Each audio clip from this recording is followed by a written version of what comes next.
Foreclosure. Could you explain to our viewers what that means? Absolutely. So the foreclosure, as we mentioned earlier, is the property that once the bank has finally taken it back, and oftentimes they will have tried to market it via auction or what have you. If it doesn't get a buyer, then the bank takes it back into inventory, known as REO, real estate owned, and that is the true bank foreclosure.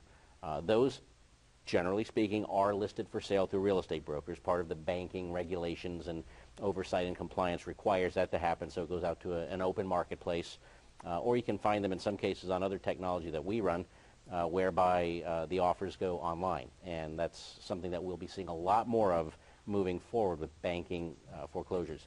Where the real opportunities lie are the pre-foreclosures, and these are the folks who in non-judicial states are notice of defaults, which we track on foreclosure.com, and in the judicial states, the list pendants or pending lien, same thing.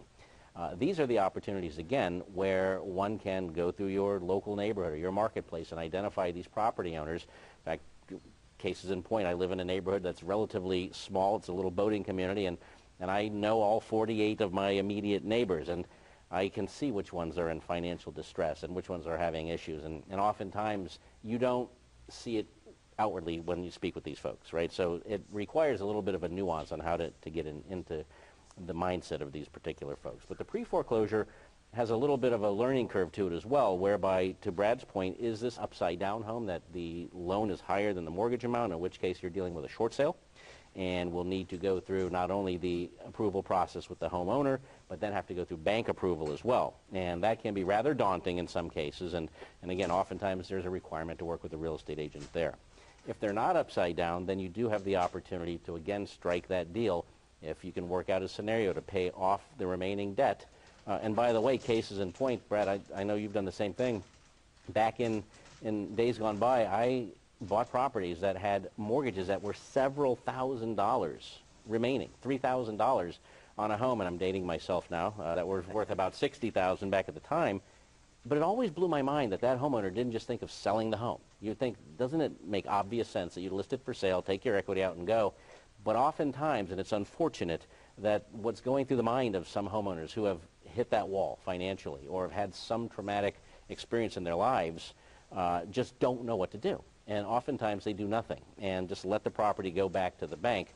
And there is an opportunity, and particularly if you do it from the heart and using sound judgment and ethical treatment of all folks, and create that win-win, that you can truly profit from these. And then by buying right, you can create that cash flow opportunity. And to Robert's point, that home will pay itself off pretty quickly. And then you've got something that will just continue to provide dividends that you can harvest money from if need be down the road, and just keep that cycle going. Great. This discussion is a great tie-in to our next question.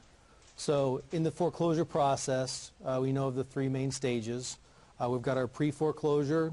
We can buy at an auction, or we can buy from the lender. Let's talk about some of the pros and cons of each. Okay. Well, buying from the lender is probably your safest and easiest.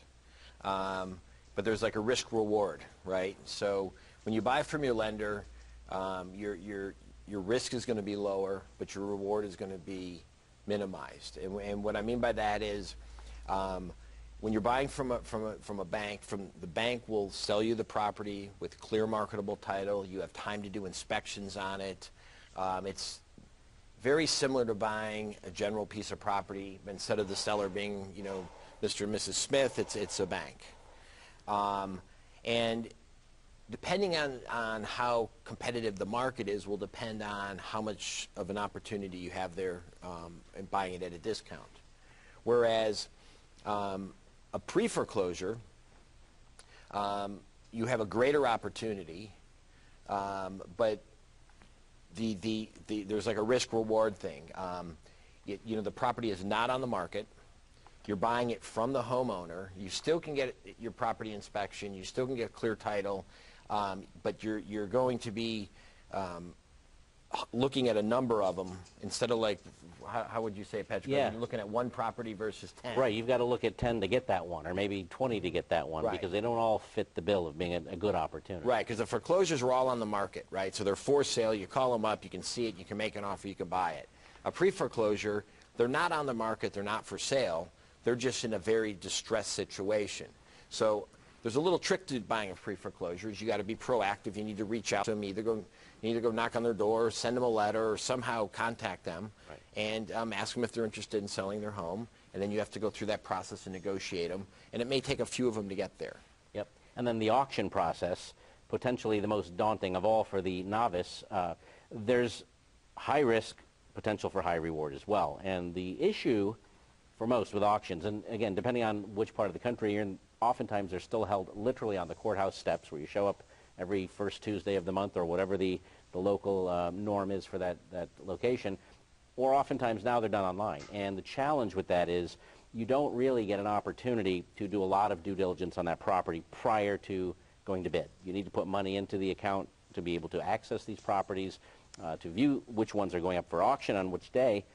Then you need to have some system in place, and again, we love to coach folks on this, on how do I evaluate that property for its potential market value, its rent range capabilities, does it need work? And this is the real caveat here, is you don't ever, in most cases, get access to the inside of the home. So if it was a foreclosure that took place with an angry homeowner who poured cement into the commodes and the bathtubs, or stripped out all the electrical and the plumbing, you really don't know that. And that can be a big number, in addition to potential liens on the property, whether they're mechanics liens from work that was done or municipal violations. So you really need to have your ducks in a row, have the right team in place, title attorneys or anybody that can help examine title, so that when you make that offer at auction, you're not overpaying or buying a big bag of trouble. Okay, so fear is real, and oftentimes when we're working with coaching clients, it's overcoming that fear of, what if I make that mistake of buying, a home that was trashed? What can I do as an investor to overcome these fears? Well, I mean, education is key, and you can never not have enough education. I learn every day. I learn something new every day, and and I think it's important to continue to learn. But with that said, starting out, auction properties are probably not where you would want to start. Starting out with an actual foreclosure or a pre-foreclosure, you'll be pretty safe. With the pre-foreclosure property, as far as you can negotiate, you can put things in your contract to protect yourself where, if you do an inspection and it doesn't, you find something that's bad, you're able to get out. There's a number of different things you can do contractually to get there. Right. But what we usually tell people that are starting out is, you got to make that first step. And like Patrick says, it's always like compelling to us when we go on the site and we go into our own neighborhood where you think you know everybody and you're very comfortable with your own situation and your friends and your houses around, and you go on the site and you pull up the map and you see bloop, bloop, bloop, bloop, bloop, all these things pop up, houses. Hey, that's my house. Right, well, you don't usually want to see that, but and you see these opportunities. Your own neighborhood is a great comfort level because you know your neighborhood, you know your property value, so you're safe in that aspect, that you're not going to be off on value. And then you can start looking at homes, and the homes are similar to yours, so you're comfortable with that.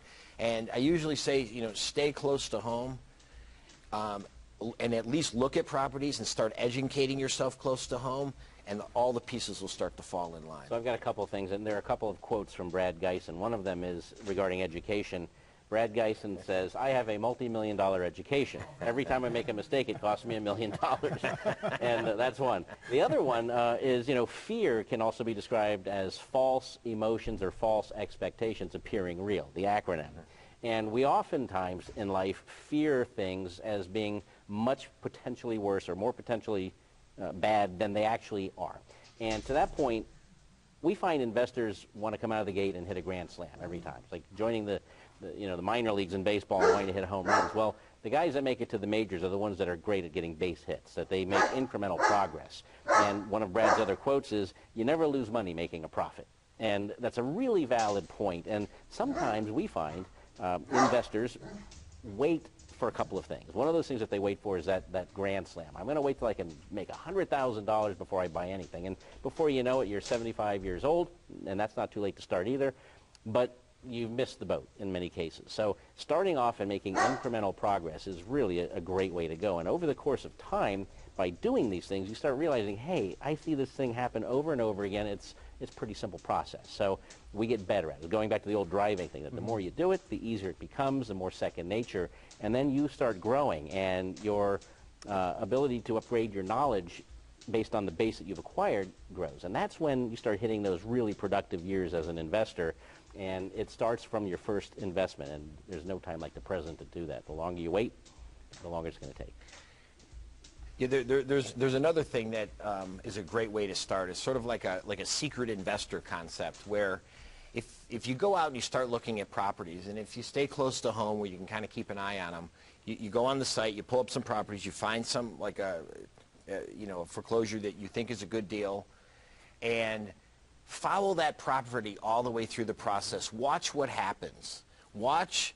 You know where it's at, and then you watch it go through. You watch somebody buy it. You watch them fix it up. You watch them what they rent it for, and you look at what they paid for it. And I even suggest reach out to the person that bought it and talk to them and learn from watching what they're doing. And once you see it go through from start to finish, you'll stem back and you'll say, this really is not that complicated. I can do that. If that guy did it, I can do it. And that was right in my own neighborhood, and I saw it before he did. And so it's sometimes that fear of pulling the trigger. Yep. But once you see one or two of them go through, we always use the saying that it's not rocket scientists, and it really isn't. No. I mean, we're just buying properties and we're renting them out and creating cash flow. That's it. Sounds like you're explaining what financial education is. Now, Robert often refers to what's called the cone of learning, where the best way to learn or most effective way to learn is by doing the real thing. Sure. Okay? And next closest to it is through simulation. And a lot of what you're talking about is, simulation.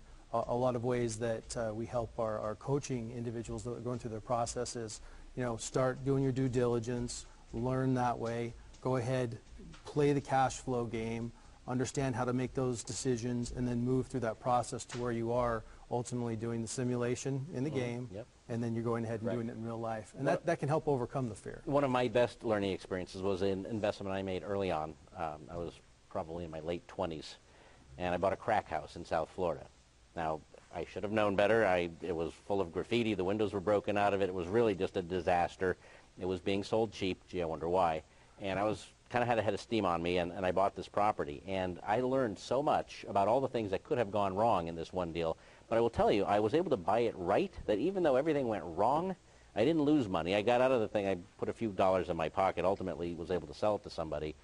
But, man, it's a great education. So to your point, the simulation in that case would have been a much more viable experience. But I really learned deep in my heart of hearts of things that you read about, but until you actually do it, and then you say, okay, I get it now. And there's a case where having somebody looking over my shoulder, which I didn't have, saying, hey, dummy, don't buy that house, it's going to be a bad idea, would have been really helpful for me. But, living and learning is really key. So buying right always is going to pay off. Even when things go a little south, you can get out and still be ahead of the game. I'm glad you brought that up, Patrick, because the coaching process is an individual situation. As your goals are different than your goals are different than my goals. And we help each individual understand what their individual genius is, help them establish their goals, and along the way ask them the right questions to help them avoid these type of situations.